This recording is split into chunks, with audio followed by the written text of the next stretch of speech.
The race hadn't even started, and already Lewis Hamilton was under fire. The air at Zandvoort was thick, not just with coastal mist, but with tension. Fans buzzed in anticipation. Ferrari banners flapped under grey skies, and as Lewis Hamilton pulled his scarlet SF25 toward the grid, no one knew that the real race was already over for him. Because just minutes before the lights went out at the Dutch Grand Prix, the FIA dropped a hammer. Not in the heat of battle, not in a post-race protest, but before the starting gun even fired, Lewis Hamilton was being investigated. For what? A double yellow flag infringement during a reconnaissance lap. Yes, a penalty. Not during a wheel-to-wheel fight. Not for contact, but for something that happened as he was simply driving to the grid. Something the FIA would later call a failure to sufficiently reduce speed near the pit entry, under waved double yellows. Warnings meant to protect people on the grid and in the pit lane. A safety precaution, yes, but also a trap waiting to be sprung. And sprung it was. 3.5 hours after the race had ended, the verdict landed. 5-place grid penalty for Monza. Ferrari's home race. Hamilton's first Italian Grand Prix as a Ferrari driver. The official ruling read like a forensic report. The FIA stewards reviewed positioning, marshalling system data, video, timing, telemetry, team radio, and in-car video evidence.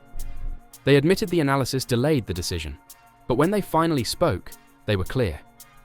The data showed that the driver had entered the double yellow sector approximately 20 km per hour, less than his speed at the same point in practice sessions, had reduced throttle application in the order of 10% to 20%, and had lifted and braked 70 meters earlier when entering the pit lane. But that wasn't enough. Not for the FIA. We did not consider that a 20 km per hour reduction in speed at a double-waved yellow sector constituted reducing speed significantly, they said.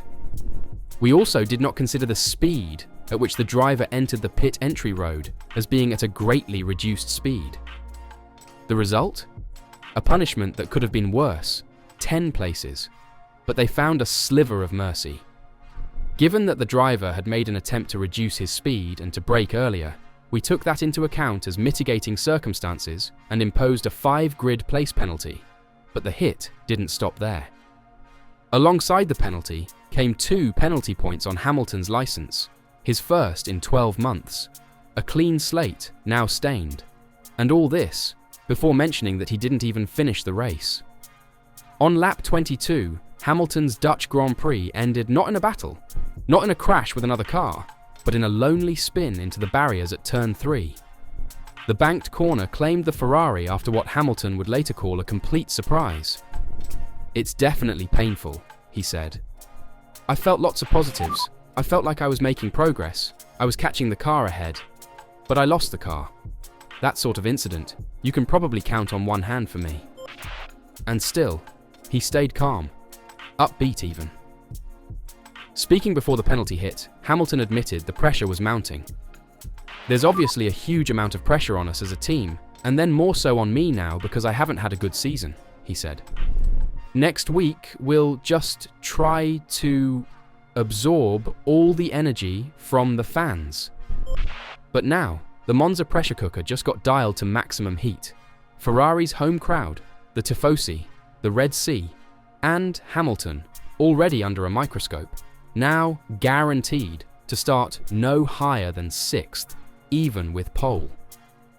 So, was this all driver error? Not necessarily, said Ferrari team boss Fred Vasseur. Standing by Hamilton after the crash, Vasseur was clear. This wasn't just a mistake. It might be something more. "This was a bit of a special one," he said. "The track was damp during the first drizzle and it was wider than the lap before.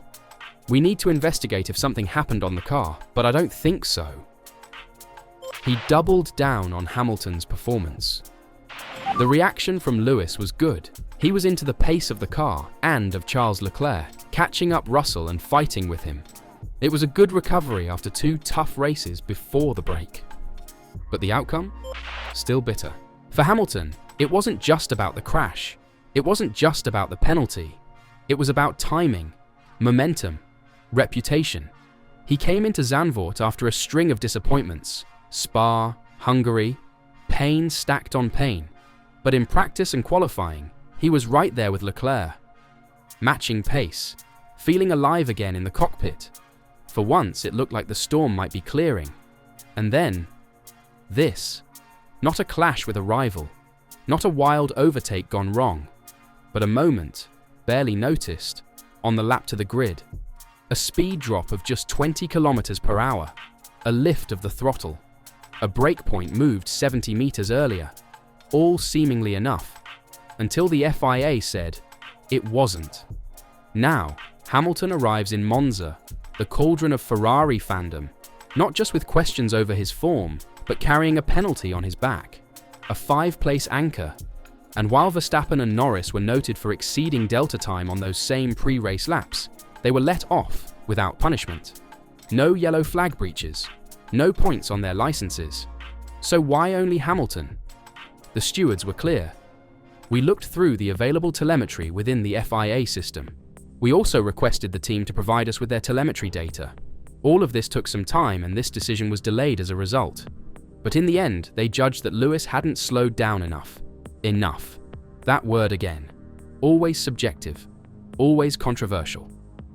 Because even with mitigating factors, rainfall, grip variations, the banking at turn 3, none of it mattered once the ruling came. The regulations demanded a significant reduction. Not partial, not attempted. And, in the eyes of the FIA, Lewis Hamilton simply didn't deliver. But Ferrari won't let this go unexamined. Fred Vasseur was quick to defend his driver. Honestly, after the race he was much more positive than the last 4 or 5 events. He was on the pace, fighting Russell. We recovered from Friday, so the mood was positive. He can take a lot from the weekend and build confidence for Monza. Yet confidence now feels fragile. Because it's not just Monza on the line, it's legacy. Every small mistake, every steward ruling, every crash, it gets fed into the narrative. Is Hamilton still at his best? Is the Ferrari move working? Has the fire dimmed? He knows the spotlight will only get hotter in Italy. There's a huge amount of pressure, he admitted, and then more so on me now because I haven't had a good season. But pressure doesn't crack champions, it carves them. The irony. While Hamilton got slapped with a grid drop and penalty points, other collisions during the race got waved away with a shrug. Charles Leclerc's aggressive move on George Russell? No penalty. The stewards called it a racing incident. Even as Russell's Mercedes took damage and he lost nearly a second per lap, the verdict was clear. No further action. Russell, clearly annoyed, told Sky F1, "I don't think I've ever seen somebody attempting to overtake on the outside of that corner. It kind of ruined my race." Leclerc, unapologetic. "I'll always be aggressive like that," he said. "It was on the limit, but I knew I wouldn't have many opportunities after that." But then, Leclerc's own race unraveled. This time, taken out by a much younger hand, Kimi Antonelli.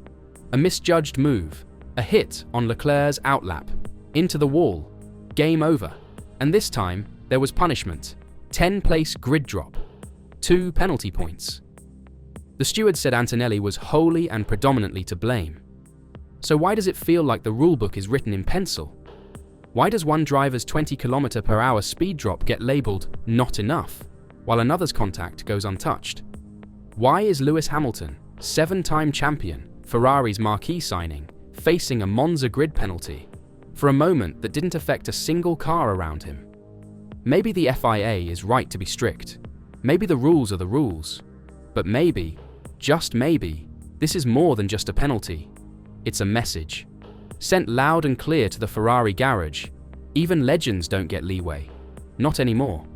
And as the Red Sea rises in Monza, with Tifosi screaming for redemption and pressure building like a powder keg, one question remains.